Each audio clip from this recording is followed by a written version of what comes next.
Tune in and find biblical help, guidance, and inspiration for answering life's questions. Indiana in the Morning, presented by First Commonwealth Bank, and it is time now for our interview, brought to you by Marcus & Mack, voted Best Personal Injury Law Firm in the Best of Indiana County contest. Marcus & Mack, a law firm representing injured people. Before we start that, we have to say this. Information presented on this program is believed to be factual and up to date, but we do not guarantee its accuracy, and it should not be regarded as a complete analysis of the subjects discussed.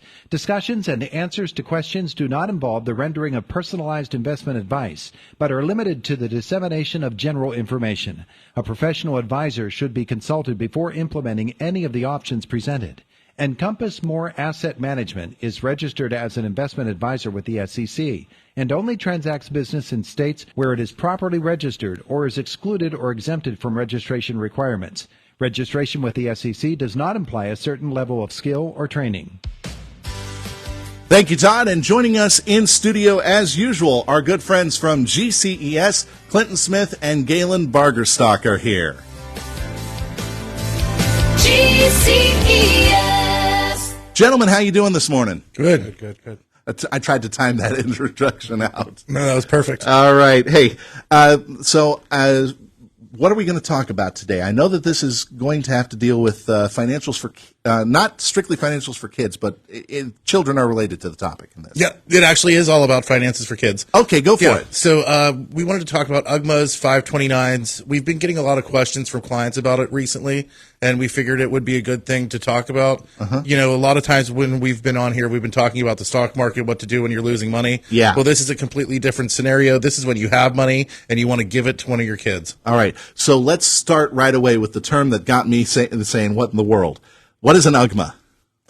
UGMA is a Uniform Gifts to Minors Act. So it allows you to give money to your children or grandchildren. All right. Go ahead. And so this is obviously meant to help them out later in life, maybe college or getting them started on their own, so to speak, type of thing? Yep. So there's the big difference is, I would say, between the 529. 529 has to be used for college. If it's not used for college or educational purposes, it's taxed at a higher rate and you get penalties. The UGMAs and the UTMAs are both allowed to be used for other things. So music lessons, birthday parties, clothing, anything that the child could need growing up, you're able to use that to actually pay for that. So if you have extra money, but your kid might not be suited for college, that might be the better option to go, because you're not going to be penalized after you saved for them for 18 years if they don't actually go to college. Okay.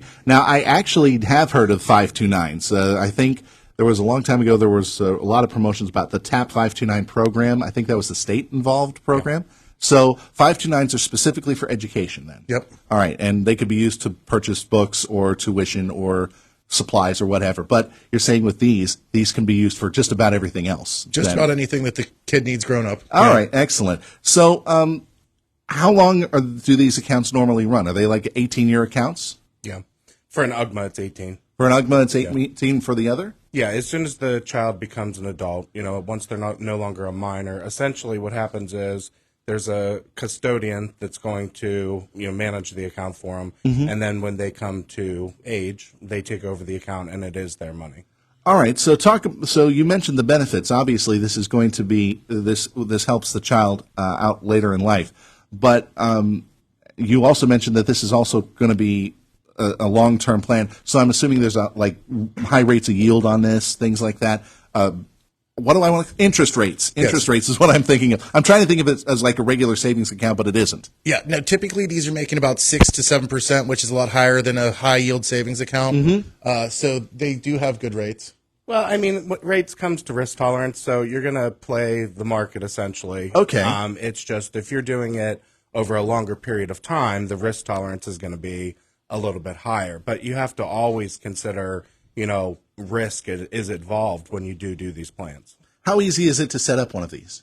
Oh, it takes me about 4 minutes. Really? For the paperwork. That quick? I mean, it's the explaining of the different types of accounts and which one's better suited. The negative aspect, and I always want to point out that to people as well, is, when you have these accounts, the child is the owner of the account on the UGMA.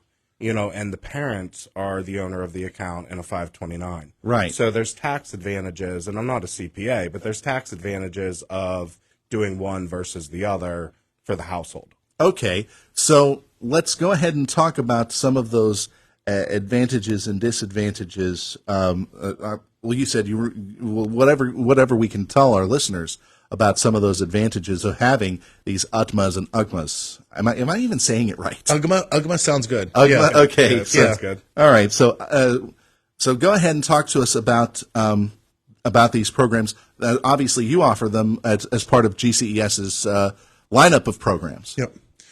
Just over the years, we worked with families, and a lot of people, they might have extra money that they're looking to invest in their child.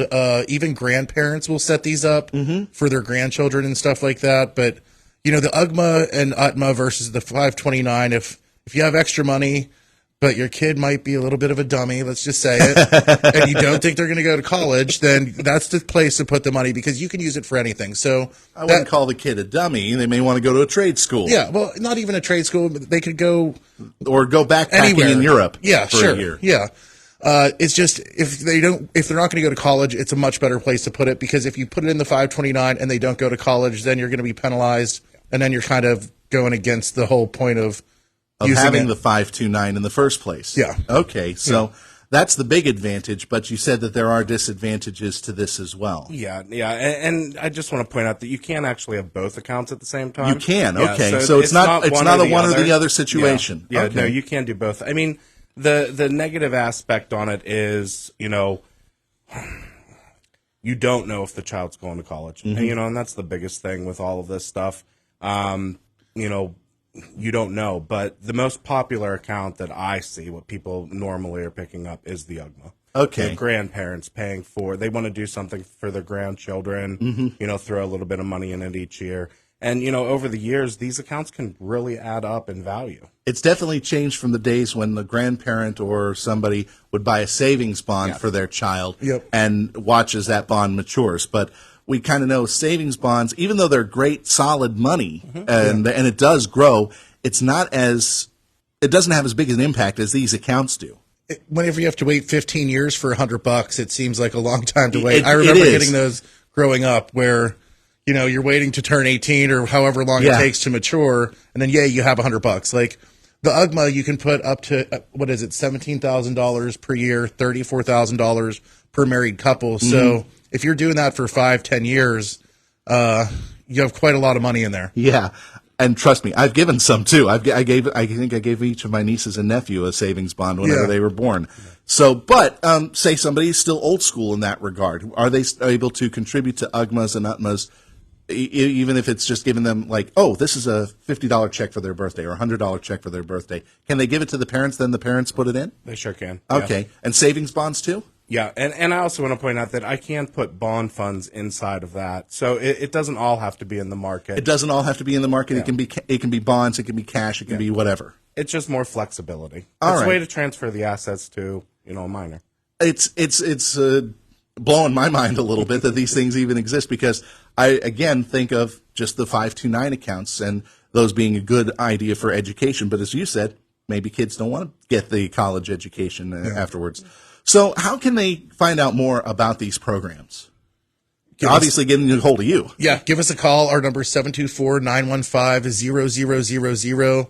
You can visit us online at gces.us or just stop in our office on Philadelphia Street. You can't miss us. We have like 3 signs on our building. And they rotate every now and then. Yes, Is there anything else that you wanted to mention? Maybe just about generally saving money for a child's future.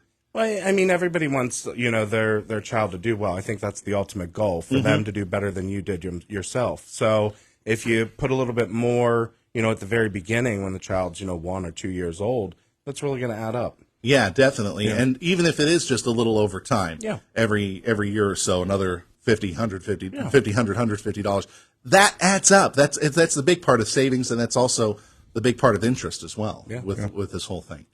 Gentlemen, you've taught me a few things. And certainly some things to keep in mind, and certainly our listeners will keep that in mind too if they need to think about that for, who knows, the odd Christmas gift every now and then. Yeah. Thanks again for joining us on Indiana More. Anything else you guys want to talk about today? No, I mean, it's a rainy Monday morning. Yeah. It is not nice outside. Yeah, and you guys just came back from Phoenix. Phoenix. We got in at like 1 a.m. last night. We had a pretty good training program over the weekend. Okay. That we went to. Excellent.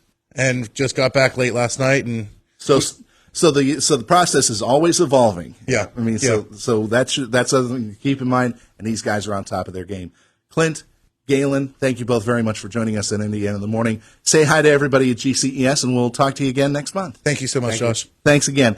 Clinton Smith, Galen Bargerstock of GCES joining us this morning on Indiana in the Morning. Our interview segments presented by Marcus & Mack, voted best personal injury law firm in the Best of Indiana County contest. Marcus & Mack, a law firm representing injured people.